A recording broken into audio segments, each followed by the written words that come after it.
अपनी बीवी से सोहबत का मजा ये जानवर लेता है जो एक एक दो दो घंटे तक अपनी बीवी से चिपका रहता है। ये अशरफुल मखलूकात इंसान 2 मिनट में आउट हो जाते हैं, लेकिन एक कुत्ता कुतिया के साथ घंटों तक आपस में मिला रहता है। इसका मतलब है कि वह सेक्स की पावर जो तवाइफ के कोठे पर गांव समाज में दूसरी और बहू बेटियों को ज़िना की दावत देते हुए और सारी जिंदगी मुसहरनी झगड़नी संथालीन और काम करने वाली औरतों के साथ ज़िना करते हुए जमींदारी के नशे में एक नाकाम जिंदगी के मर जाना, यानी वह इसी काम के लिए पैदा हुआ है, ज़िना के लिए, शराब के लिए, इसी काम के लिए पैदा हुआ है। जबकि यह काम तुमसे ज्यादा जानवर करता है। तुम तो 2-4 मिनट में आउट होते हो, 2-4 घंटे तक चिपका रहता है। तुम तो सारी जिंदगी में 5 बच्चे पैदा करते हो, जानवर तो 50 बच्चे पैदा करता है। आप देख लें कुत्तों को कितने बच्चे पैदा करते हैं, आप देख लें सुअर को कितने बच्चे पैदा करते हैं वो। यानी बच्चा पैदा करना, मर जाना, ये जिंदगी का मकसद नहीं है। शादी करना, मस्ती करना, मर जाना, ये मकसद नहीं। खाने पीने और सेक्स करने में जानवर हमसे आगे है। तो आखिर ये इंसान अशरफुल मखलूकात क्यों है? ये इंसान सारी मखलूकात में सबसे सुपीरियर क्यों है? तो गौर करने के बाद पता चलता है कि सुपीरियर इसलिए है कि इस बंदे को अल्लाह ने अक्ल सलीम अता किया। सिर्फ खाने की ताकत नहीं दिया है, बल्कि ये खाए सिर्फ इतना कि वो जिंदा रह सके, सोए इतना कि जिससे वो जिंदा रह सके, वो कपड़ा पहने इतना कि जिससे वो जिंदा रह सके। बाकी अल्लाह ने अक्ल सलीम दी है कि इसके और जानवर के खाने में फर्क होना चाहिए। जानवर जो चाहता है सो खाता है, इंसान अक्ल से सोचता है क्या खाएं क्या नहीं खाएं। जानवर पीना जानता है, चाहे जो मिले, पेशाब मिले, पानी मिले, जो मिले वो पीना जानता है। लेकिन इंसान अक्ल से सोचे कि मुझको क्या पीना है क्या नहीं पीना है। जानवर सिर्फ सेक्स करना जानता है, चाहे सामने जो भी कुतिया मिल जाए। लेकिन ये इंसान को अल्लाह ने अक्ल सलीम दी है कि किससे सेक्स करें और किससे नहीं करें। जानवर सिर्फ सोना जानता है, ये इंसान को अल्लाह ने अक्ल सलीम दी है ताकि वो काम का टाइम, खाने पीने का टाइम, सोने का टाइम फिक्स कर ले। मुझे कितना सोना है, कितना खाना है, कितना वर्क करना है, ये अक्ल जानवरों के पास नहीं है। इसलिए जानवर सिर्फ शहवत का मजमुआ है। जानवर खाता है, खाना भी एक बड़ी शहवत है। जानवर सिर्फ पीता है, चूंकि पीना भी एक शहवत है। और सिर्फ वह सेक्स करता है, यह शहवतों में एक बड़ी शहवत है। इंसान शहवत का मजमुआ नहीं, इंसान को अल्लाह ने अक्ल दी है। यह अक्ल से सोचता है मुझे क्या करना है, तो उसी अक्ल से सोचना है कि रात क्यों बनी, दिन क्यों बना, हम क्यों पैदा होते हैं, ये नदी नाले डेजर्ट क्यों है। जब बंदा गौर करेगा तब एक आवाज उसके जमीर से आएगी, ये सारी नेमत तुम्हारे लिए है और तुम्हारी पैदाइश सिर्फ तुम्हारे खालिक की इबादत के लिए। तुम पैदा इसलिए हुए हैं, तुम अपने रब्बे करीम की इबादत करो। अल्लाह की रोजी खाओ, अल्लाह को सजदा करो। अल्लाह की रोजी हासिल करो, अल्लाह के गरीब बंदों में खर्च करो। अल्लाह की रोजी खाओ और गरीबों का एहसास करने के लिए साल के 12 महीने में 1 महीना सुबह से लेकर शाम तक 12 से लेकर 16 घंटे तक भूखे रहो, ताकि तुझको पता चले कि गरीब की भूख क्या है, ताकि तुझको पता चले कि मिस्कीन की भूख क्या है, ताकि तुझको पता चले कि गुर्बत में कैसे जिया जाता है।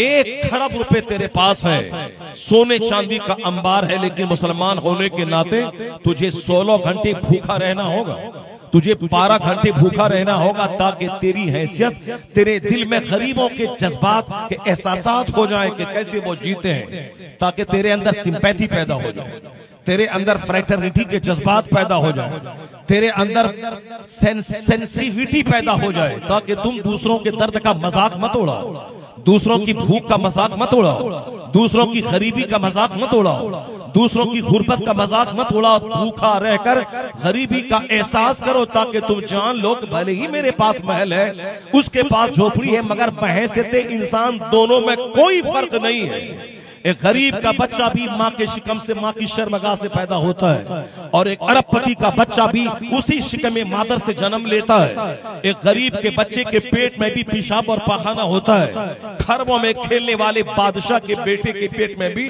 पाखाना और पेशाब होता है। अगर गरीब का बच्चा न सोए तो मर जाए, बादशाह का बेटा भी न सोए तो मर जाए, बादशाह का बेटा न हंसे न रोए तो मर जाए, गरीब का बेटा भी न सोए न हंसे न रोए तो भी मर जाए। गोया सोने और जागने में दोनों बराबर, रोने और हंसने में दोनों बराबर, रोटी चावल खाने में दोनों बराबर, पेशाब पाखाना करने में दोनों बराबर, रात की नींद में दोनों बराबर, पसीने बहने में दोनों बराबर, नाक से नजला जुकाम के बहने में दोनों बराबर। जब सारी चीजें एक हैं सर से लेके पांव तक, तो सिर्फ इतना ही चोचला है कि वह झोपड़ी में रहता है, ये महल में रहता है।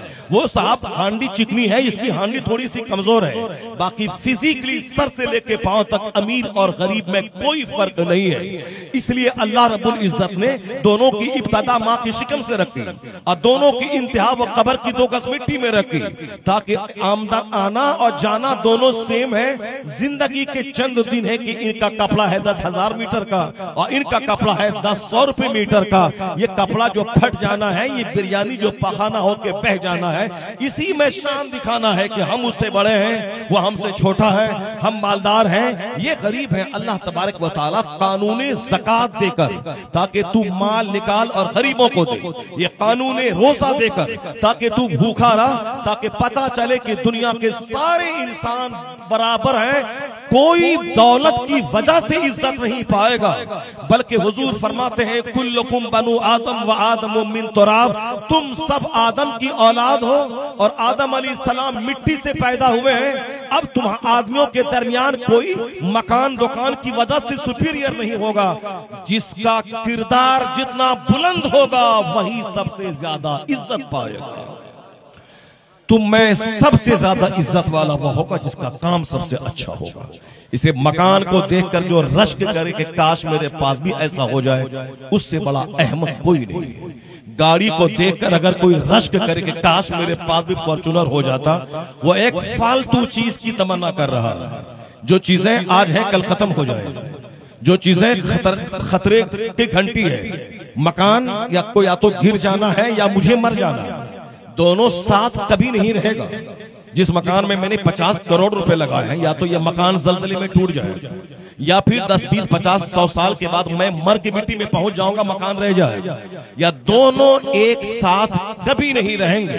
तो चंद दिनों की दोस्ती की खातिर नमाज रोजे हज और ज़कात को दाव पे लगा के एक छोटी गाड़ी खरीद लेना, एक छोटा सा मकान बना लेना, कोई कमाल की बात नहीं। हुजूर फरमाते हैं कि सारे लोग आदम की औलाद हैं, किसी रंग की वजह से कोई सुपीरियर या इंफीरियर नहीं है, या किसी मुल्क में पैदा होने की वजह से कोई सुपीरियर और इंफीरियर नहीं है, या कोई किसी खानदान में पैदा होने की वजह से सुपीरियर और इंफीरियर नहीं है। ये तो लोगों ने अपने हिसाब से बना लिया है कि मैं उत्तर प्रदेश में पैदा हुआ हूं तो मैं बड़ा हूं, मैं गुजरात में पैदा हुआ हूं तो मैं बड़ा हूं, मैं अरब में पैदा हुआ हूं तो मैं बड़ा हूं, ये अजम में पैदा हुआ है तो ये छोटा है, मैं गोरा हूं तो बड़ा हूं, ये काला है तो छोटा है, मैं शहर में रहता हूं तो बड़ा हूं, ये देहात में रहता है तो ये छोटा है। नहीं, आका ने सारी जड़ें काट दी। फरमाते हैं ला फदला ले अरबिय्यिन अला अजमी वला ले अजमिय्यिन अला अरबी वला ले अस्वद अला अबयद वला ले अबयद अला अस्वद इल्ला बित्तक़वा। आका फरमाते हैं there will be no any superiority for an Arab over an Arab, for a white man over a black man. आका फरमाते हैं एक अरबी को अजमी पर, एक गोरे को काले पर कोई फजीलत नहीं है। अब इस्लाम आ गया है, अब सारी फजीलतें ईमान और तकवा यानी इल्म और तकवा की बुनियाद पर सारी फजीलतें होंगी। जिसके पास ईमान होगा वही काबिल एहतराम, जिसके पास अच्छा अमल है वही काबिल एहतराम, जिसके पास इल्म की दौलत है वही काबिल एहतराम है। दौलतमंद कभी काबिल एहतराम नहीं अगर उसके पास इल्म न हो। हाँ, अगर दौलत के साथ साथ इल्म भी है तो सोने पे सुहागा, कि इल्म भी है दौलत भी है, और उसमें अगर ये क्वालिटी है कि अगर इल्म है खूब प्रचारो प्रसार करता है, ऐसा नहीं कि इल्म की वजह से खूब हाथ चुमवाता है, पांव चुमवाता है और खूब आराम से मोटे गद्दे पे सोता है और दूसरों के नजराने से एयर कंडीशन मकान में रह के आराम से खाए पिए पाखाना करे। नहीं नहीं, बल्कि वो इल्म काबिल रश्क है जो इल्म दूसरों में को दान किया जाए, जो दूसरों को खैरात किया जाए। इसलिए पीर गद्दी पर बैठने वाला पीर जो मुरीदों के यहाँ दौरा करके 2 पैसे लेके पेट पाले, बच्चों को पाले, वो एक आलिम रब्बानी के सामने उसकी कोई हैसियत नहीं है उसकी, कि वो आलिम जो दरसगाहों में बच्चों को दर्स देता हो, वो आलिम जो दरसगाहों में बच्चों को पढ़ाता। चूंकि हम लोग जाहिल दी ग्रेट हैं, हम लोग कुछ नहीं जानते हैं, इसलिए हमें कुछ जाहिल किस्म के पीर फकीर बंधुआ मजदूर बना के रखा है। जिस तरह हिंदुओं के यहाँ ब्राह्मण वही पर पूजा अर्चना करेगा। अब चाहे कोई जादव क्वालिफाइड हो, IAS ऑफिसर हो, वो साहब वो जादव नहीं बनेगा पंडित तो वो ब्राह्मण बनेगा। चाहे वो ज़िना करे, शराब पिए, चाहे वो कुछ भी करे, मगर साहब वो मंत्र तो पूजा तो पंडित जी ही करेगा। यही ब्राह्मणवाद उन मुशरिकों के यहाँ से चल के मुसलमानों के घर में घुस गया कि चाहे पीर का बेटा जाहिल रहे, कुरान न पढ़ सके, चाहे पीर का बेटा अय्याशी करे, वो चाहे कुछ भी करे, इगलाम बाजी करे, कुछ भी करे, मगर यही पीर होगा। इसी गलत धारणा ने मुसलमानों को डैमेज कर दिया। इसी गलत धारणा ने जहालत को परवान चढ़ाया। जब यहाँ बगैर पढ़े लिखे हाथ पांव चूमा जा रहा है तो एक आदमी 10 साल तक दिमाग जला के क्यों हाफिज बनेगा? एक आदमी 20 साल तक रात दिन एक करके साहब क्यों इल्म हासिल करेगा? जब यहाँ सारी इज्जतें वहीं पर मौजूद हैं। ये इस्लाम के खिलाफ है, ये हुजूर की तालीमात के खिलाफ है। हुजूर ने कहा खैरुकुम मन तअल्लमल कुरान व अल्लमहु। हुजूर ने फरमाया तुम में सबसे बेहतर वो है जो कुरान सीखे और दूसरों को सिखाए। इससे कोई पीर का बेटा हो, चाहे जिस खानदान से बिलोंग करता हो, अगर कोई सैयद खानदान का कोई पीर है तो बहैसियत सैयद वो मेरे लिए काबिल एहतराम है कि मैं हाथ उसका चूम लूं, मैं उसका हाथ चूम लूं, मैं उसको 10 रुपए नजराने दे दूं। चूंकि अगर वो ओरिजिनल सैयद है, वह ज़कात की रकम नहीं ले सकता है, ज़कात की रकम नहीं उसको देंगे, ज़कात वो नहीं ले सकता है, लेकिन हमारे नजराने तोहफे तो ले सकता है, हम उसको नजराना दे देंगे, तोहफा दे देंगे। और नसब और खून का एहतराम करते हुए, चूंकि इसका रिश्ता मेरे नबी से जुड़ा हुआ है, इसलिए हम उसका हाथ चूम लेंगे, पांव चूम लेंगे। लेकिन अगर वो ये कहेगा कि नमाज छोड़ दो तो नहीं मानेंगे। अगर वो दाढ़ी मूंड के बोलेगा हम मुसल्ला पे जाके नमाज पढ़ाएंगे तो नहीं मानेंगे। अगर वो साहब हमें इस्लाम के खिलाफ कोई बात समझाए, शरीयत के खिलाफ कोई बात बताए, हम नहीं मानेंगे। पीर का मतलब होता वो जो जन्नत का रास्ता दिखाने वाला हो, और जो खुद रास्ता नहीं देखा हो, जो खुद कुरान हदीस नहीं पढ़ा हो, वो क्या दूसरों को रास्ता दिखलाएगा? पीर बनने के लिए अहले इल्म होना जरूरी है। इतना इल्म जरूरी हो जिसके जरूरी मसाइल व किताबों की मदद से निकाल सके। जिसको उर्दू भी पढ़ना नहीं आता हो, साहब वह पीर बना बैठा है। जो कुरान पाक की सूरतों को कायदे से नहीं पढ़ सकता हो, वह पीर बना बैठा है। इस ब्राह्मणवाद की सोच से ऊपर उठना पड़ेगा।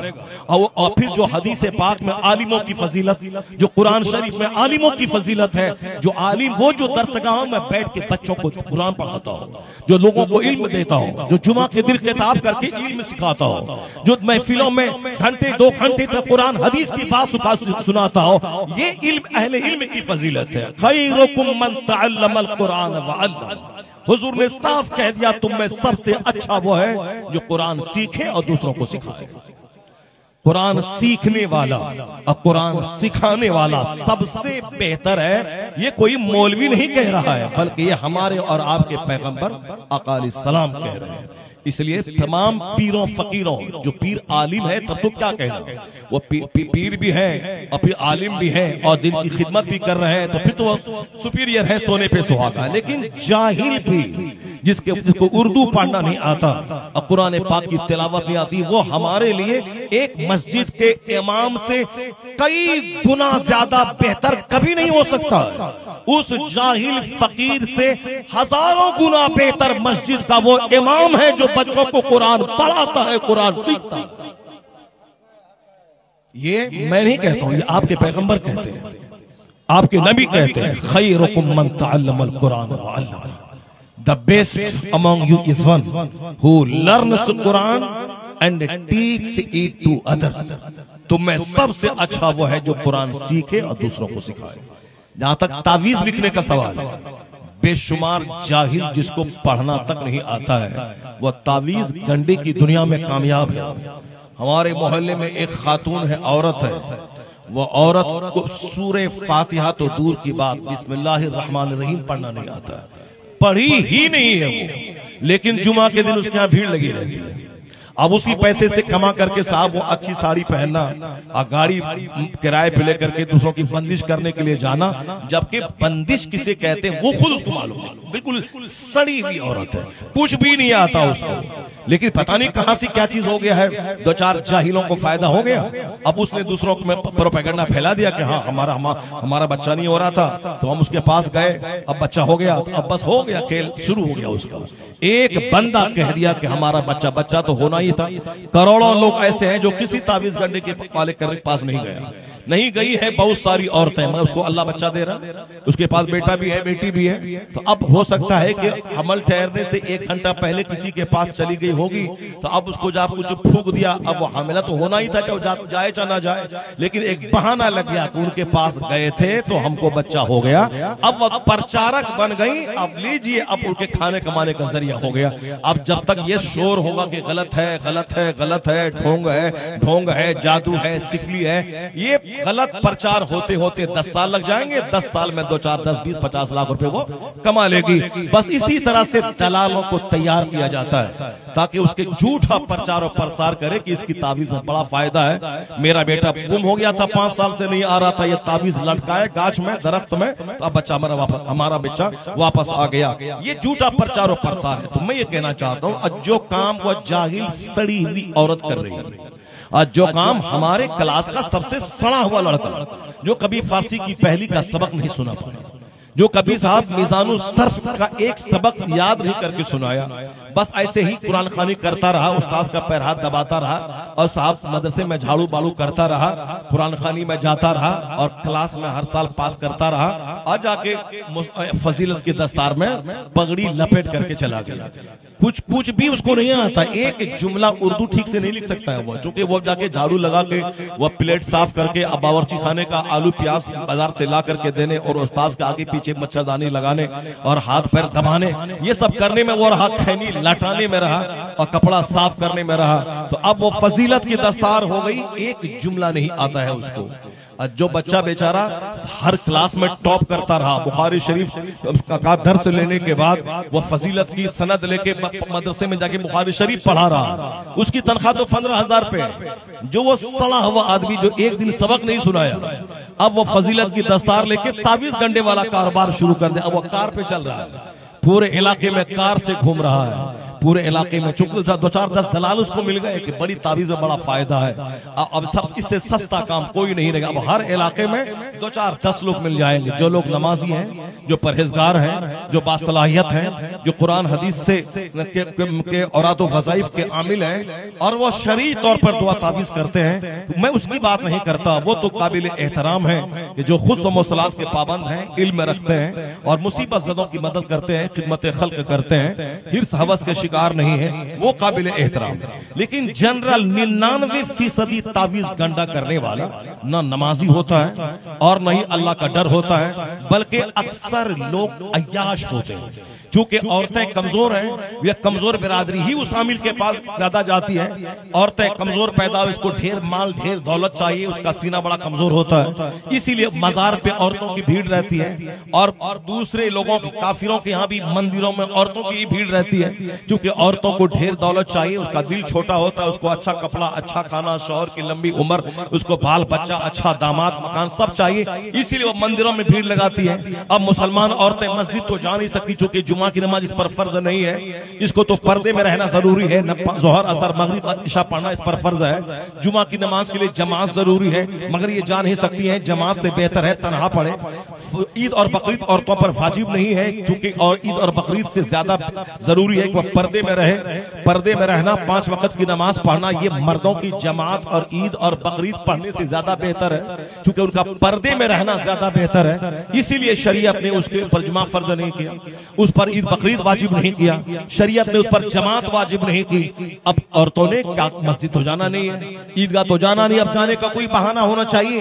अब कहाँ ये जाके सीना खोल के मुरादें मांगे, भीख मांगे, क्योंकि इसके दिमाग में तो भीख मांगने की कैफियत है। आंचल फैला के मांगना, किसी दरख्त दरख्त के सामने खड़ा तो हो नहीं सकती है, किसी दरख्त में धागा तो बांध नहीं सकती, मुसलमान औरत है, अल्लाह पर ईमान है, मगर अंदर में छुपी हुई ख्वाहिश है कि मांगा जाए, किसी के वसीले से मांगा जाए। तो अब उसी ख्वाहिश की तकमील के लिए अब औरतों की भीड़ अजमेर में लग रही है, उस औरतों की भीड़ चिमनी बाजार में लग रही है, उस औरतों की भीड़ पंडवा शरीफ में लग रही है, उस औरतों की भीड़ पता चला कि मजार उगा है, अब वहां औरतों की भीड़ लग रही है। पता चला कहीं एक औरत साहब अपरूपी तौर पर निकली है, उसकी ताबीज बड़ा फायदा है, अब वहां साहब 99% औरतों की भीड़ लग रही है। सुना कि मौलाना साहब की ताबीज में बड़ा असर है, अब मर्द 2 हैं और 98 औरतें बैठी हुई हैं। ये औरतों से ही कारोबार चल रहा है, मज़ारात पे इनकी वजह से कारोबार चल रहा है। अब मज़ारात पे औरतों की भीड़ लगाने वाला और अपने बच्चों को भेजने वाला वो जान ले, अपने बच्चों को समझाए, जब तुम पर जुमा जैसी बड़ी इबादत फर्ज नहीं है पर्दे की वजह से, तो फिर तुम्हारे लिए मजार पे जाना कैसे जायज हो जाएगा, तुम्हारा बेपर्दा बाजार में घूमना कैसे जायज हो जाएगा। और फिर इन आमिलों के पास क्यों जाती है तू? हमारे लिए अल्लाह ने अपने महबूब को मॉडल बना के भेजा, हमारे लिए महबूब के घर वालों को अल्लाह ने मॉडल बना के भेजा, हमारे लिए हुजूर की बेटियों को, हमारी माँ बहनों के लिए मॉडल बना के भेजा। हुजूर फरमाते हैं तुम पर हमारी सुन्नत लाजिम है, मैं 2 चीजें छोड़ के जा रहा हूँ, एक कुरान और दूसरा मेरी अहले बैत। यानी अहले बैत का मतलब आपका घर वाले, ये अली है, ये हसन हुसैन फातिमा ज़हरा रज़ियल्लाहु अन्हुम अजमईन है, ये मुस्तफा के घर वाले। क्या मतलब है कि उनके घर वालों का खूब नाम जपा जाए, उनके घर वालों के नाम पे खूब सदका तो खैरात किया जाए? नहीं नहीं, मतलब है कि कुरान किताबे हिदायत है, तुमको प्रैक्टिकल में कुरान पाक की तालीमात को तो थ्योरी की सूरत में तू पढ़ेगा कुरान में, कुरान से हट के दूसरी किताब को महत्व दिया तब तो तू तबाह बर्बाद हो जाएगा। क्योंकि दूसरी कोई भी किताब है वो बंदे की लिखी हुई किताब है, और कुरान तो अल्लाह का कलाम है, उस कलाम का जोड़ तो है नहीं, क़यामत तक नहीं मिलेगा। तो अल्लाह के कलाम को छोड़कर बंदा फिजिक्स केमिस्ट्री बायोलॉजी में सारी एनर्जी इन्वेस्ट कर देगा, अल्लाह के कलाम को छोड़कर फिक्शन नॉवेल अखबारात साहित्य लिटरेचर अदब पढ़ने में सारी एनर्जी झोंक देगा, वो तो तबाह बर्बाद होगा। आज जो तबाहियां आई है इंजीनियर बनने के बाद, डॉक्टर बनने के बाद, मिनिस्टर बनने के बाद, प्रोफेसर बनने के बाद, मास्टर बनने के बाद, जो स्कूल और कॉलेज में जो हरामखोरी की लतें जारी हो गई, औरतों मर्दों का इख्तिलात और बदकारियां जारी हो गई, और एक इंजीनियर का खुदकुशी करना, IAS ऑफिसर का खुदकुशी करना, और एक बहुत बड़े डॉक्टर का खुदकुशी करके मर जाना, ये आला तालीम याफ्ता लोग हैं जो फिजिक्स केमिस्ट्री बायोलॉजी मैथ खूब पढ़े हैं, GK GS खूब पढ़े हैं। साहब ये दुनिया की किताबें बहुत पढ़े, चूंकि ये अल्लाह की किताब नहीं पढ़े हैं इसलिए जीने का शऊर इसके पास नहीं है, सिर्फ माल कमाने का शऊर है। जब जब दुनिया में अल्लाह की किताब कम पढ़ी जाएगी और दूसरी किताबें ज्यादा पढ़ी जाएंगी, तो अल्लाह ताला दुनिया से सुकून मिटा देगा, चैन मिटा देगा, पढ़ा लिखा आदमी जहर खाने पर मजबूर हो जाएगा। क्योंकि अल्लाह ने सारा सुकून कुरान की तिलावत में रखा है, अल्लाह ने अपनी इबादत में रखा है।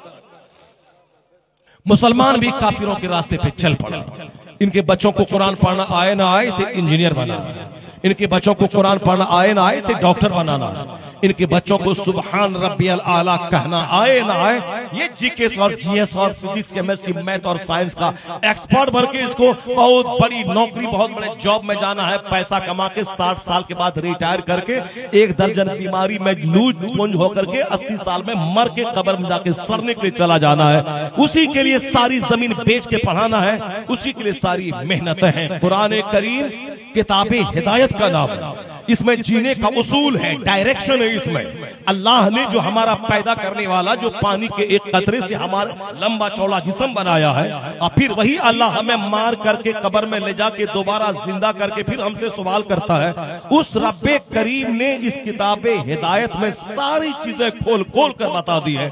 और उससे बेहतर कौन जान सकता है? जो मुझको पैदा किया है, जो मेरे लिए नाक, नक्शा, ब्रेन, पेट, छोटी आंत, बड़ी आंत, जिगर, गुर्दा, साहब ये सारा फंक्शन, हार्ट्स का, लंग्स का, ब्रेन का, लेग्स का सारा फंक्शन अल्लाह ने दिया है। उससे बेहतर कौन जान सकता है कि मुझको किस चीज की जरूरत है और मुझको क्या करना चाहिए? ये किताबें हिदायत में सारी चीजें मौजूद हैं, मगर बहुत बड़ी ट्रेजडी फ्रीडम बनाई है कि बंदा सब कुछ पढ़ता है, उसी किताबें हिदायत को नहीं पढ़ता है। इसीलिए सारे लोग मुश्किलात में घिरे हुए हैं। हुजूर ने क्या कहा? मैं 2 चीज छोड़ के जा रहा हूं, एक किताब अल्लाह का कलाम और दूसरा मेरी इतरत, मेरी अहले बैत, मेरे घर वाले।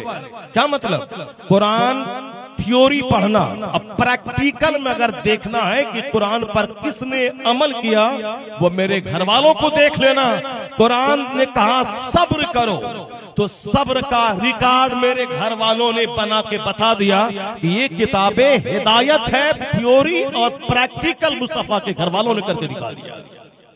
इसीलिए मगर कुछ लोगों ने अहले बैत अतहार के बारे में ये रिवायतें पढ़ पढ़ के लोगों को ये समझाने की कोशिश की है कि अहले बैत अतहार खूब मोहब्बत के काबिल है। हाँ, मोहब्बत तो बाप से करनी चाहिए, मोहब्बत तो माँ से भी होनी चाहिए, मोहब्बत तो बीवी से होनी चाहिए, मोहब्बत तो आलिम से होनी चाहिए, इल्म दीन से मोहब्बत होनी चाहिए। उसी तरह अहले बैत अतहार से सबसे ज्यादा मोहब्बत इसलिए होनी चाहिए कि अहले बैत अतहार प्रैक्टिकल में दीन समझाने वाले हैं।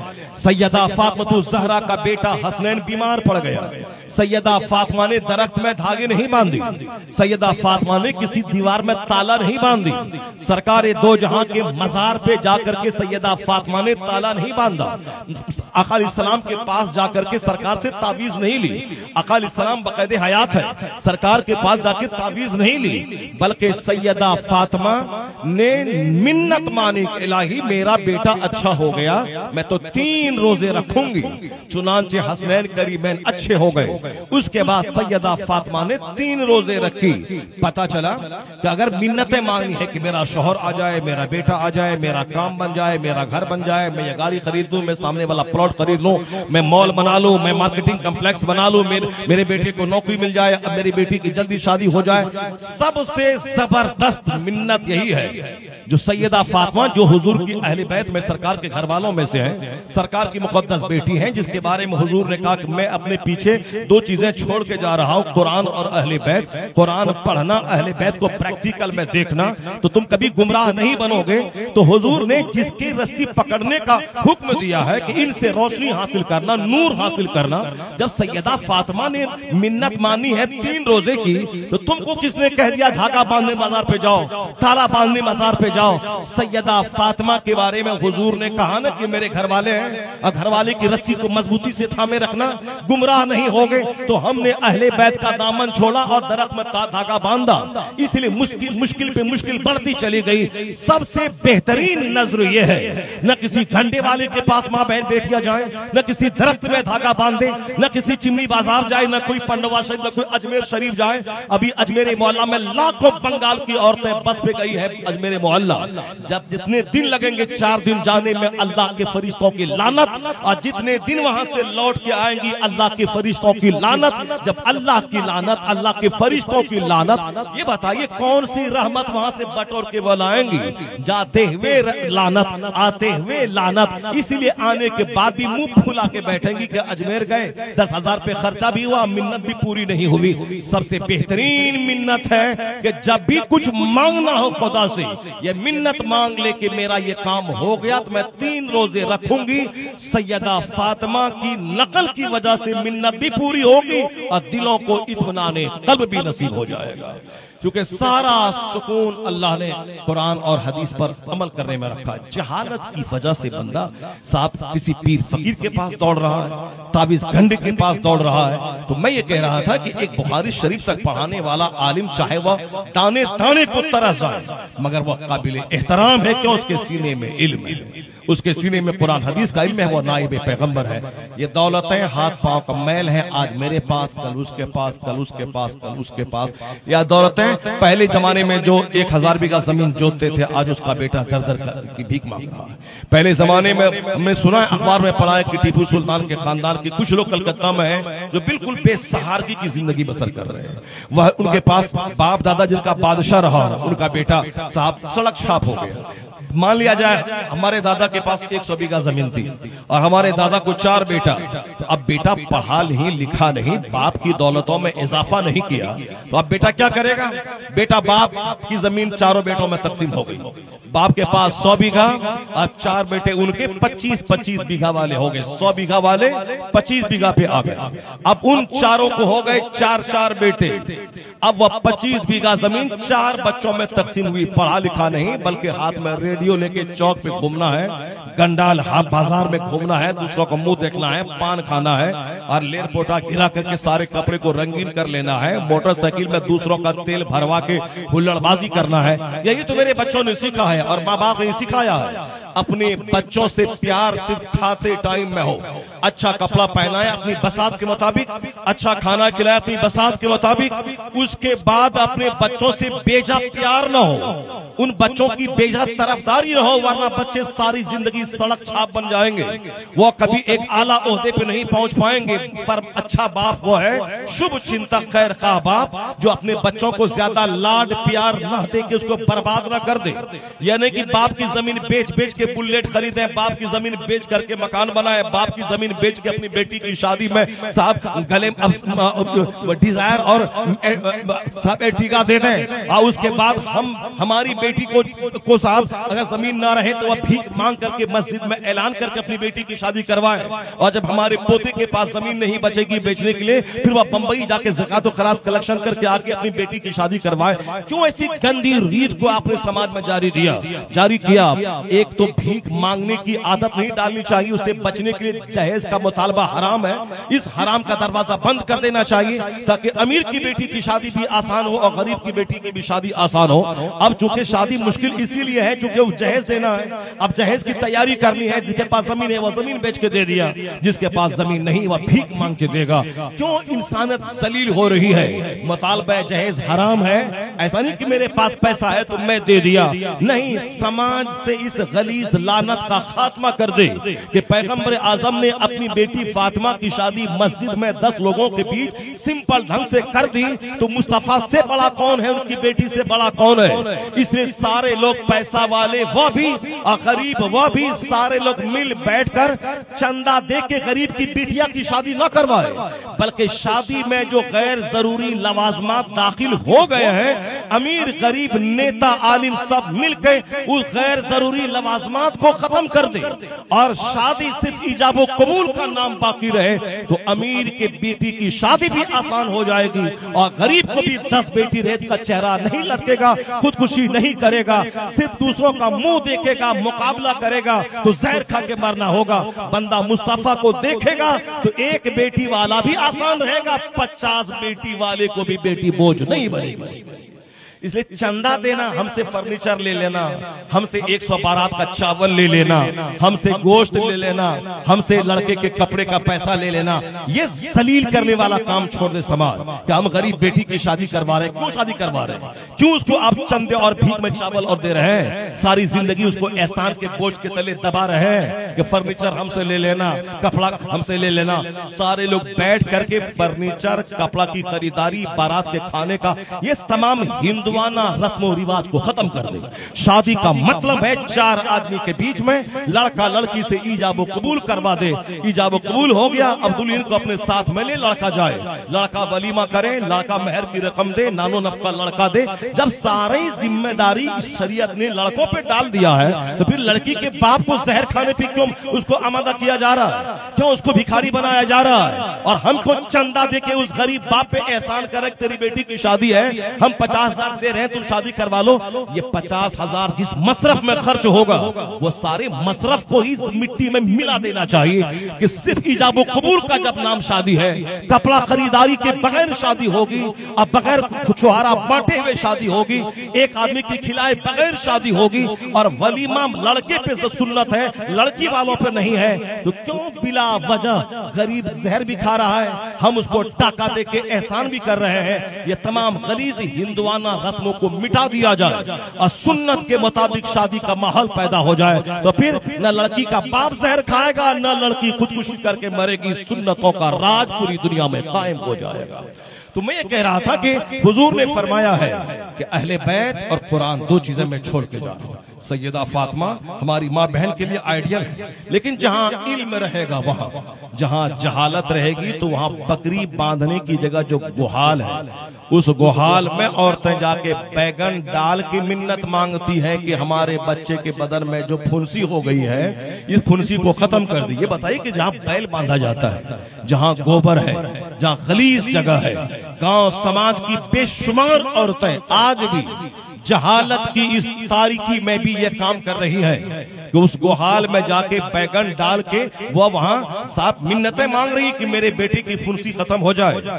और समाज की औरतें आपस में चर्चा करती हैं कि हम ऐसा ही किए थे तो मेरे बेटे की फुंसी ये खत्म हो गई थी, अब दूसरा भी वैसा ही करती है। इस कदर अपनी बेटियों को पढ़ा दें, इतना इल्म कुरान का उसको दे दें, इतना इल्म हदीस का सिखा दें, इतना इल्म अपने बाल बच्चों को दे दें कि 5 घंटे स्कूल में जाके पढ़े और 2 घंटे कंपलसरीली मदरसे में जाके कुरान और हदीस पढ़े, ताकि मुस्लिम सोसाइटी से जहालत का खात्मा हो जाए।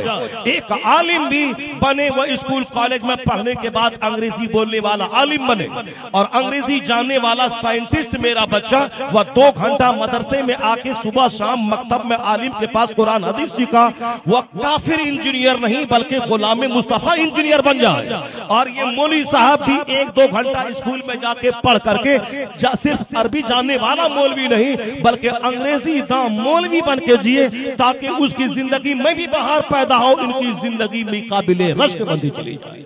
यहाँ 2 तबका है, एक तबका वो है मास्टर, इंजीनियर, डॉक्टर, प्रोफेसर, उसको कुरान हदीस उर्दू के नाम पे कुछ नहीं आता। एक दूसरा तबका है मौलवी साहब का, जो मौलवी साहब सिर्फ अरबी उर्दू जानते हैं, वो भी ठीक से नहीं जानते हैं। इसमें 1000 में 2-4 लोग करीम बन के निकलते हैं, बाकी सब लोग ताबीज गंडा करने वाले ही बनना चाहते हैं। चूंकि बुखारी से नहीं पढ़ाएंगे तो ताबीज गंडा करेंगे, और क्या करेंगे? अब वो मदरसे में बच्चों को पढ़ा नहीं पाएंगे तो क्या करेंगे? ताबीज गंडा लेके बैठेंगे वो। इसलिए एक तबका मदरसे का है, मदरसे में इंग्लिश और कंप्यूटर का कंपलसरीली सब्जेक्ट दाखिल कर दिया जाए, ताकि जो मौलाना बने, हाफिज बने, कारी बने, वह दूसरों का मोहताज न रहे दूसरों के यहाँ जाकर, कि वो मुतवल्ली का बोझ न उठाए, उसकी सब्जी झोला में ढोके बाजार से लाके उसको न दे, आप गुलाम बन के ना रहे, आलिम बन कर रहे। आलिम के लिए फरिश्ते दुआ करते हैं, मछलियां दुआ करती है, दरख्त के पत्ते दुआ करते हैं। चूंकि ये इनके पास उतना इल्म नहीं है कि बिजनेस कर सके, उतने उसके पास इल्म नहीं बिजनेस कर सके, इतना इल्म नहीं कि स्कूल में जाके पढ़ा सके, इतना इल्म इसके पास नहीं है कि वो कोई दूसरा कारोबार करे, टाइप राइटिंग करे, किताब राइटिंग करे, बाइंडिंग करे, प्रिंटिंग करे, स्कूल चलाएं, स्कूल में जॉब जाके टीचिंग जॉब में जाए, इमामत फ्री करे मस्जिद में, ताकि कोई मुतवल्ली से सब्जी न ढलवाए, ताकि कोई मस्जिद का मुतवल्ली इसे अपने बच्चे को खिलाने के लिए ना बोले, मुतवल्ली की आंखों में आंखें डाल के बोले कि तू शराब पीता है हराम है, तू ज़िना करता है हराम है, तेरे पास हराम की दौलत है। यानी ये वो करेगा जो स्कूल में मास्टर बनेगा और फ्री में इमामत करेगा, वह इमामत उससे रोजी वाबस्ता नहीं होगी, बल्कि वह स्कूल की मुलाजमत से पैसा कमाएगा और यहाँ खुद नमाज पढ़ने और पढ़ाने, दिन की खिदमत करने के लिए मस्जिद में रहेगा। उस वक्त हर वक्त वह मुक्तदी से नहीं डरेगा कि ताकि ये रिक्शा चालक हमको भगा देगा, ये सेक्रेटरी भगा देगा, ये सदर भगा देगा, ये फला नमाजी भगा देगा। सारे नमाजियों से डरता है कि एक नमाजी भी अगर बगावत किया इमाम के खिलाफ तो मेरी जगह खतरे में पड़ जाएगी। ये सबसे झुक के सलाम करना और सबों का नाज बर्दारी करना इसीलिए है क्योंकि उसकी रोजी रोटी उससे जुड़ी हुई है। और जिस दिन वह बिजनेस करके पैसा कमाएगा, स्कूल में नौकरी करके पैसा कमाएगा और इमामत फ्री करेगा, वह मुतवल्ली से डरेगा नहीं, मुतवल्ली से अपने घर की सब्जी मंगवाएगा। अगर रखना है तो रखो, वरना मैं चला। अगर ये बेनियाजी चाहते हैं तो अपने बच्चों को दीन के इल्म के साथ साथ दुनिया का इल्म देना होगा, उसको सिखाना होगा, ताकि आपका बच्चा आलिम की सूरत में गुलाम बन के न रहे। और उधर डीएम, एसपी, बैरिस्टर, लॉयर सब बना और कुरान नहीं सीखा, हदीस नहीं सीखा, बुरी मौत मरा, जहन्नम की आग में जला, या किसी कुफ्र का झोंका उसके ईमान को लूट लिया, खूबसूरत लड़की उसके ईमान को लूट लिया। ऐसे स्कूल कॉलेज में हो रहा है। इसलिए कंपलसरीली स्कूल कॉलेज में एक चैप्टर दीनियात का होना चाहिए, ताकि उस इंजीनियर का ईमान सेफ रहे, और एक चैप्टर अंग्रेजी कंप्यूटर का मदरसे में होना चाहिए, ताकि मौलियों की गैरत सलामत रहे, वो भी कामयाब रहे, ये भी कामयाब रहे। इस डायरेक्शन में काम करना होगा, वरना इधर वही हो रहा है। दिल्ली में एक मुल्ला जी एक मस्जिद में इमाम साहब थे, वो जवान आदमी था। फरागत पाने के बाद मस्जिद में उन्होंने इमामत कर ली। इमामत करने का मतलब है कि अजान पर नजर, माइक पे नजर, लोटा पे नजर, सफाई पे नजर, चटाई पे नजर। अब कोई भी एनीबॉडी इमाम मुक्तदी आएगा, अगर बल्ब नहीं जला तो सारा गुस्सा इमाम पे चढ़ता है। इमाम साहब ये बल्ब क्यों टूटा, इमाम साहब 1 मिनट देर से अजान क्यों हुई, इमाम साहब ये चटाई इधर क्यों है। ये बेचारा सहता रहता था, सब्र करता रहता था। मगर जब लोगों का नाज नखला बढ़ा और लोगों की शिकायतें बढ़ने लगी तो उस मुल्ला जी ने एक जबरदस्त फैसला लिया। चूंकि वह नौजवान आलिम था, अभी ताजा ताजा मदरसे से फारिग होकर आया था, या सोच के आया था कि पहले तो सोचा था कि चलो ये मस्जिद है, मस्जिद में 25 रुपए तनख्वाह, उसको आज से 30 साल पहले तनख्वाह मिलती थी 25 रुपए महीना। वो हिंदुस्तान की राजधानी दिल्ली में 25 रुपए महाना, अगरचे बहुत कम है वो महीना, लेकिन उस जमाने के हिसाब से 30-35 साल पहले की बात है। उस वक्त में उस रुपए से वो अपना गुजर बसर करता था।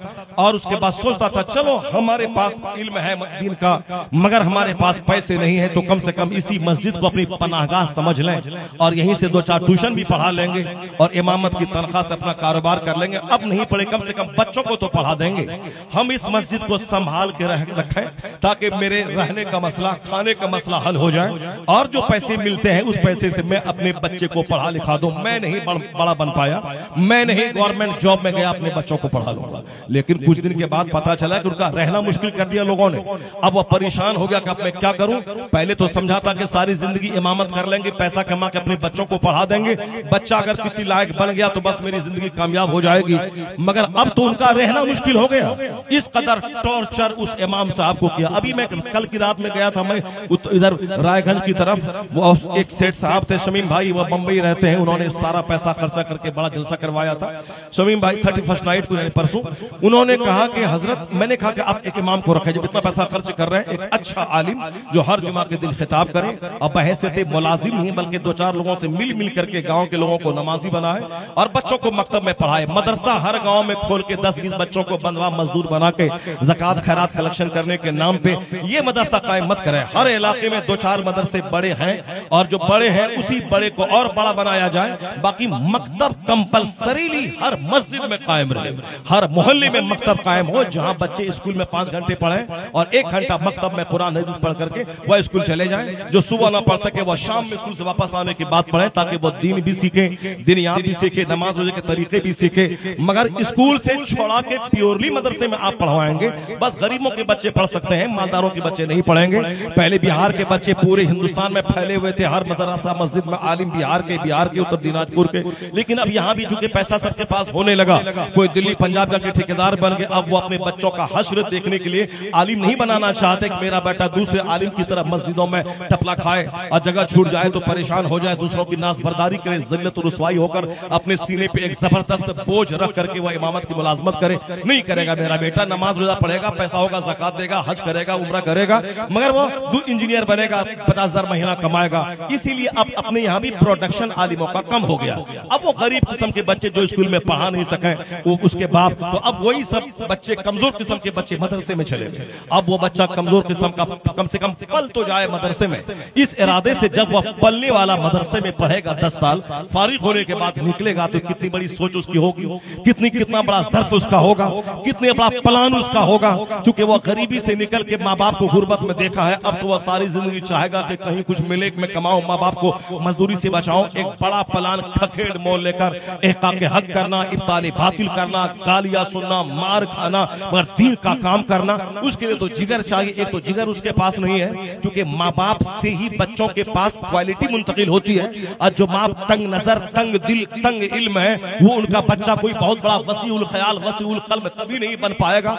कमजोरों का बच्चा कमजोर ही पैदा होगा। तो अब ये बच्चे बनेंगे, अब मौलवी बनेंगे, अब क्या करेंगे? वही बच्चे सब्जी ढोएंगे, वही मुतवल्ली के साथ आगे पीछे करेंगे, उससे दीन और बदनाम होता चला जाएगा। मकतब को स्ट्रॉन्ग करें ताकि स्कूल में पढ़ने वाले बच्चे कंपलसरीली दीन सीख लें। मैंने कहा पैसे लगाएं, वो क्या कहा हजरत, मैंने एक इमाम को रखा था, वो इमाम साहब बड़े काबिल थे, हम तो बंबई रहते हैं, हम तो पैसा वहां से भेजते थे, मगर गांव के 2-4-10 बूढ़ों ने उनको मिलके भगा दिया, रहने नहीं दिया। हमारे गांव में रह करके मौलाना साहब 10-15 महीना कमाएगा, हमारा बेटा कुछ नहीं करता है, ये हमारे गांव में रह के हमारा खाना खा के ये 15,000 कमा लेगा, ये 10-10,000 कमा लेगा, नहीं रहने देंगे। यानी यानी लोगों ने रहने नहीं दिया, भगा दिया उसको। नहीं, उसके रहने से क्या फायदा है, हम लोग 5 आदमी नमाजी हैं, कोई छठा नमाजी बना नहीं, हम ही लोगों को पढ़ना है, तो हम ही लोगों के पढ़ाने के लिए क्यों 15,000 रुपए दीजिएगा, हम ही लोग पढ़ लेंगे, जो होगा होगा, अल्लाह कबूल करेगा। क्यों? इस कदर गंदी सोच के लोग जब समाज में रहेंगे तो ये बताएं कि आपके समाज की खिदमत कौन करेगा।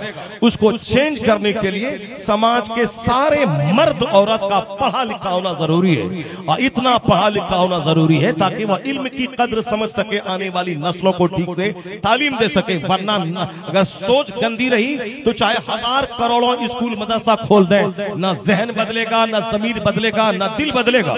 जरा देखिए वो मुल्ला जी का फैसला, दिल्ली का वो इमाम साहब ने देखा कि अब तो मैंने सोचा था कि चलो मैं इमामत करके गुजार लूंगा, कम के पैसे में मेरे बच्चे पढ़ेंगे लिखेंगे, हम उनको पढ़ा देंगे, अच्छा हाफिज कारी आलिम बना देंगे, या उसको स्कूल कॉलेज में पढ़ा देंगे, बच्चा किसी जॉब में चला जाएगा। लेकिन अब तो रहना मुश्किल हो गया। मुसीबतें आदमी को बेदार करने के लिए आती है, मुसीबतें आदमी को जगाने के लिए आती है, मुसीबतों को बोझ न समझा जाए। मुल्ला जी ने ठान लिया कि अब तो मुझको मस्जिद में ये लोग रहने नहीं देगा, इमामत की नौकरी तो मुझको करनी नहीं है। अलबत्ता उन्होंने सोचा कि कुछ ऐसा किया जाए कि 2-3 साल रह करके कम से कम हम किसी लायक बन जाएं। तो अब उन्होंने मुतवल्ली से, सेक्रेटरी से, नमाजी से सबसे सुलह कर लिया। सबसे सुलह का मतलब जो जो कह रहा है सबकी मानने लगा। मुझे सिर्फ 3 साल मस्जिद में रहना है। 3 साल तिबिया कॉलेज में उन्होंने एडमिशन करवाया और रोजाना जाके उस कॉलेज में पढ़ाई करना शुरू कर दिया। फजर से लेके जोहर के बीच में कोई काम नहीं है तो इस कॉलेज में पढ़ना शुरू किया। और यहाँ जगह मेरी बनी रहे ताकि एक रूम तो कम से कम है और खाना तो कम से कम है और फिर कुछ पैसे तो आ रहे हैं, उसके लिए सेक्रेटरी, सदर, सारे नमाजी की नाजबरदारी शुरू कर दी।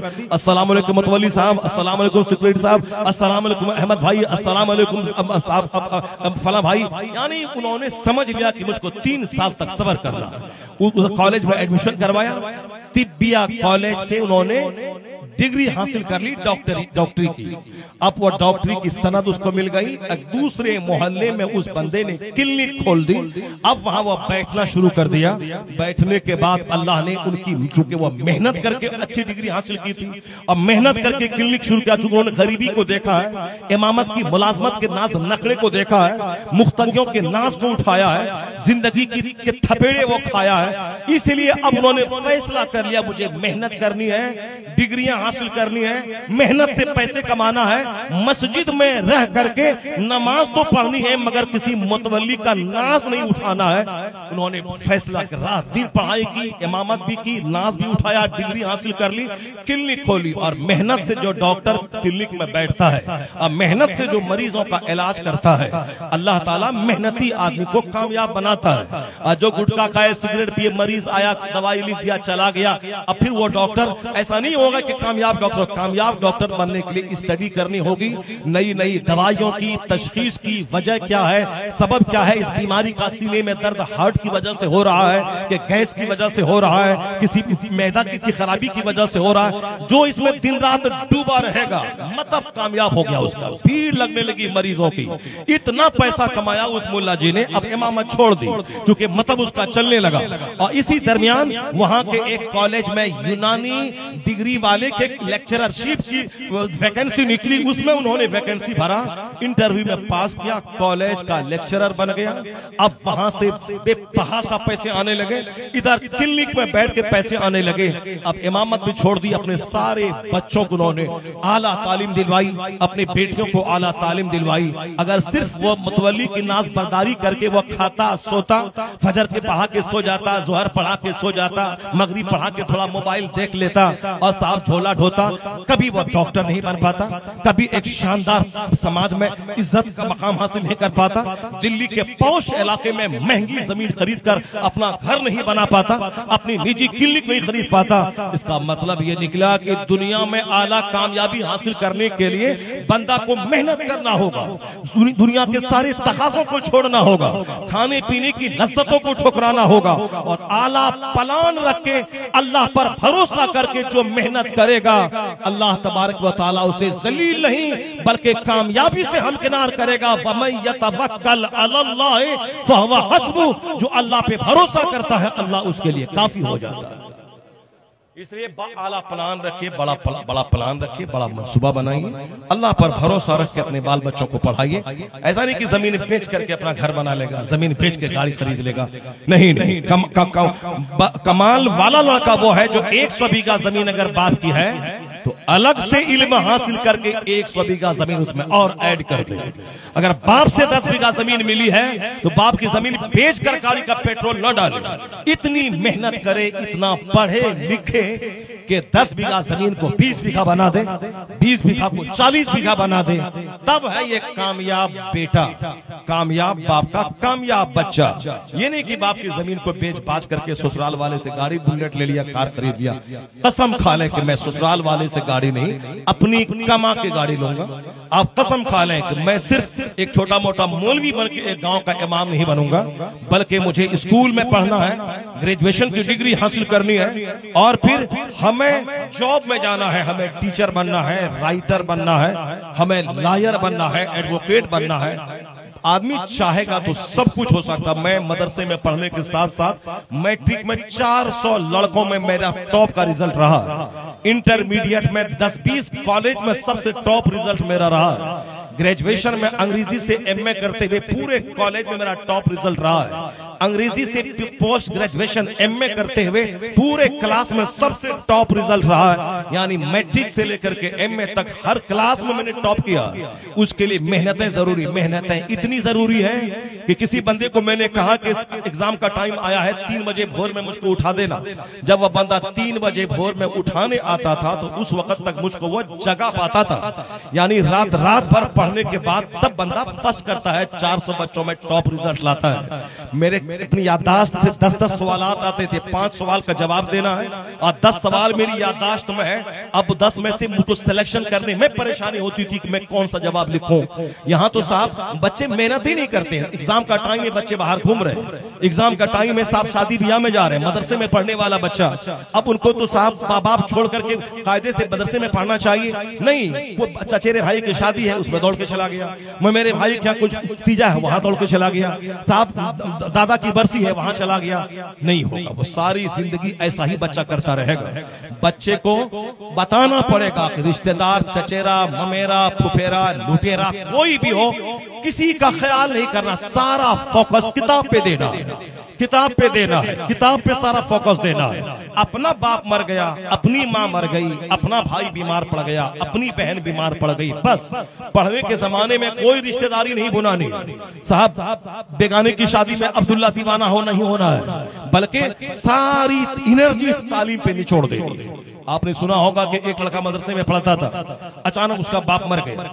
जब बाप मरा तो अब क्या करेगा? आमतौर पर समाज में ये होता है कि चलो मदरसा छोड़ के आ जाओ, मजदूरी करो, माँ है, छोटी छोटी बहनें, छोटे भाई हैं, अब क्या करोगे?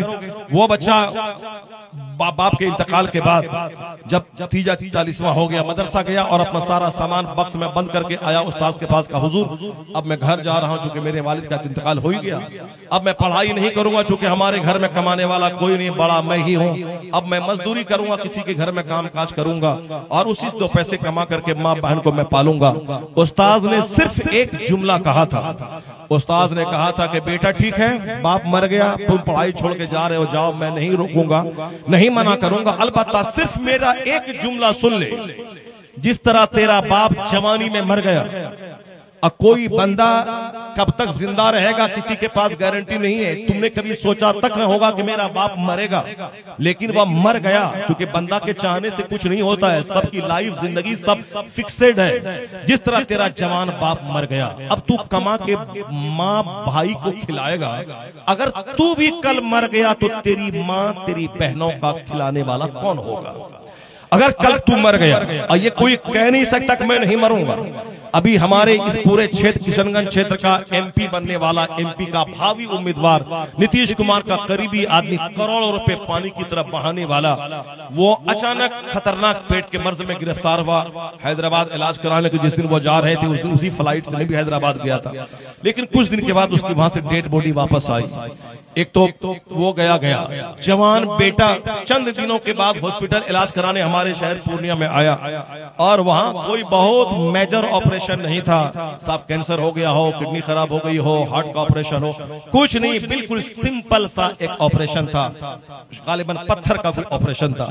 उसी ऑपरेशन के क्रम में उनका बेटा भी मर गया। जवान बेटा, खूबसूरत बेटा, दाढ़ी वाला बेटा, बाप की निशानी बेटा, यानी 2-4 महीने के अंदर में भी बाप भी गए और जवान बेटे भी चले गए। इसलिए कोई अगर तिस्मार खा बनता है कि मैं मर जाऊंगा, मेरा बेटा तो रहेगा, कमा के खिलाएगा, अगर तेरे मरने से पहले तेरा बेटा मर जाए तो क्या करेगा? इसलिए अल्लाह पर यकीन करना होगा। यकीन करने वाला खसारे में नहीं रहता है। अल्लाह ही सबका पालने वाला है। मैं रहूं तो भी अल्लाह पालने वाला है, मैं न रहूं तो भी अल्लाह पालने वाला है। उस्ताद ने एक जुमला कहा कि अगर तू भी मर गया मेरे लाल तो तेरे घर वालों को कौन खिलाएगा? बच्चा थोड़ा होशियार था, समझ में यह बात आ गई। कहा कि ठीक है हुजूर, मैंने आपका मतलब समझ गया। अब वह अपना बिस्तर, बोरिया बिस्तर जो बांध लिया था उसको खोला, बिस्तर लगा, कहा कि मैं अपने घर वालों के लिए मर गया। अगर मेरे मरने के बाद जो हश्र मेरी माँ और मेरी बहनों का होगा आज से ही हो जाए। मैं समझ लिया कि मैं मर गया, मैं अपने घर वालों के लिए मर गया। उन्होंने पहले से ज्यादा मेहनत के साथ पढ़ना शुरू किया, अंग्रेजी और अरबी जबान में भरपूर महारत हासिल की। 3 साल के अंदर मैं 6 साल की पढ़ाई कर ली। उस पढ़ाई के बाद, आज से 30 साल पहले की बात है, अरब ममालिक में उस वक्त नौकरी पाना, भारी तनख्वाह, बहुत आसान काम था। वैकेंसी निकली, इंटरव्यू दिया, अंग्रेजी और अरबी में जबरदस्त महारत हासिल कर ली। इंटरव्यू में पास हुआ, जॉब मिला। इतना पैसा कमाया उस जॉब में, चूंकि वहां का 10,000, हिंदुस्तान का 2 लाख रुपए हो जाएगा। इतना पैसा कमाया कि अपना घर बना लिया, अपने सारे भाइयों को पढ़ा लिया, अपनी बहनों को पढ़ा लिखा के आला घराने में शादी करवा दी, जबरदस्त महंगी कार खरीदा। और एक दिन उसी उस्ताद के पास आया और कहा, हुजूर मैं वही हूँ जिसके बाप के मरने के बाद मैं बॉक्स लेकर के मैं घर जा रहा था और आपका एक जुमला मेरी जिंदगी को बर्बाद होने से बचा लिया। आज ये मेरी कार, ये मेरा बंगला, ये मेरे भाइयों की पढ़ाई, ये मेरी बहनों की शादियां, ये सारी बहारें उसी एक जुमले का नतीजा है जो आपने कहा था। इसका मतलब यह निकला कि बंदा गौर से काम ले और फिर वह संजीदगी से उस्ताद के मशवरे पे अमल करे। जो फकीर बनने वाला होगा अल्लाह उसे वक्त का राजा बना देगा। क्योंकि इल्म, knowledge is power, knowledge is light, knowledge is arms, knowledge is decoration. इल्म ताकत का नाम है, इल्म हथियार का नाम है, इल्म जीनत का नाम है, इस शिक्षा शक्ति का नाम है। मगर वो शिक्षा नहीं जो बेंगलोर का इंजीनियर वो भी जहर खा के खुदकुशी करके मर गया। वो शिक्षा नहीं कि दिल्ली का IAS ऑफिसर जो रिटायर्ड करने वाला था, दिल्ली का पोस्ट मिनिस्टरों के यहाँ जिसकी व्यवसायी थी, वो अपने घर में जाके उन्होंने फांसी के फंदे पे लटक गया। जब बीवी देखी तो दंग रह गए। द टाइम्स ऑफ इंडिया के अखबार में खबर छपी कि IAS ऑफिसर 1985 के ग्रेड का IAS ऑफिसर वो फांसी के फंदे पे लटक गया। क्यों? इसलिए कि वो हमेशा उसको क्रॉस किया गया, उसकी मर्जी के मुताबिक जगह नहीं दी गई। वो या तो DM बनता या किसी बहुत बड़े डिपार्टमेंट का चेयरमैन बनता, लेकिन उसको हमेशा उसको नजरअंदाज किया गया। उस सदमे को सह नहीं पाया, उसने खुदकुशी करके जान दे दी। इस्लाम पर मजबूत यकीन करने वाला, कुरान पढ़ने वाला, हदीस पढ़ने वाला, वह बेंगलोर के इंजीनियर की तरह फांसी के फंदे पे औरत की वजह से नहीं लटकेगा।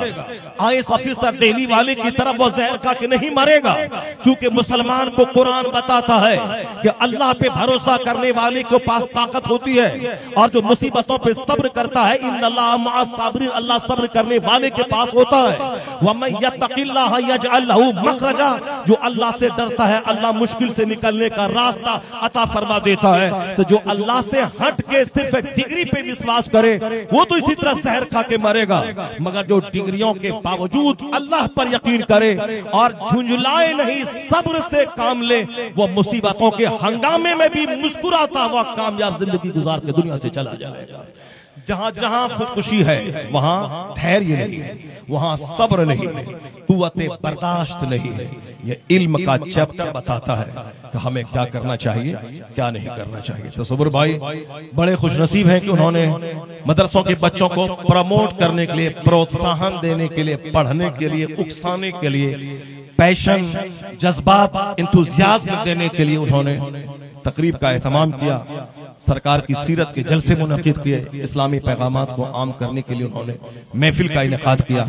अगर एक बच्चा भी यहाँ से ये इनाम पाकर उसको लगा कि मुझको जिंदगी में मेहनत करके बड़े मकाम पर पहुंचना चाहिए, अगर एक बच्चा भी ये जज्बा यहाँ से लेके निकल गया तो इनकी सारी दौलतों के कमाने खर्च करने का सारा मकसद पूरा हो जाएगा। आका फरमाते हैं, ए अली, जहां तुम्हें भेज रहा हूं वहां पहले तलवार मत चलाना, आप लोगों के सामने दीन पेश करना। अगर एक बंदा अगर ईमान ले आया तो अरब के सुर्ख ऊंट से यह काम तेरे लिए बेहतर है। अगर तसव्वुर भाई के इस कदम से, इस तकरीर से अगर दो चार माँ बाप का सीना हिल गया हो, वो अभी गरीबी की आग में जल के अपने बच्चों को आधी रोटी खा के आला तालीम दिलवाने का डिसीजन ले लिया हो, और बच्चे भी चचेरे ममेरे भाई के मरने तीजा 40वां में जा करके पढ़ाई का नुकसान ना करने की कसम खा ले कि अब मैं नहीं जाऊंगा, अब मैं किताब पर सारी एनर्जी फोकस कर दूंगा, अब मैं बहाना बना बना के घर नहीं भागूंगा, मैं किताब ही मेरा ओढ़ना और बिछोना हो जाए। अगर डिसीजन लेके कामयाब आलिम, कामयाब मुसन्निफ, कामयाब स्कॉलर, कामयाब टीचर, कामयाब लॉयर बन गया तो समझ लें कि इनका पैसा थोड़ा सा खर्च करके ये महफिल मुनक़िद करना इनकी जिंदगी के लिए भी और दूसरों की जिंदगी के लिए बहुत बड़ा प्रकाश वाहक, बहुत बड़ा रोशनी का जरिया हो जाएगा। अल्लाह तबारक व तआला इस महफिल को कबूल फरमाए, हमको आपको सबों को नेक लोगों और बड़े लोगों की जिंदगी से नूर हासिल करने की तौफीक अता फरमाए। अपने बाल बच्चों को जमीन बेचकर कार मकान नहीं बल्कि जमीन बेचकर अपने बाल बच्चों को आला तालीम दिलाने की तौफीक अता फरमाए। आमीन। व आखिरु दावाना अनिल हम्दुलिल्लाहि रब्बिल आलमीन। अस्सलामु अलैकुम व रहमतुल्लाहि व बरकातुहू।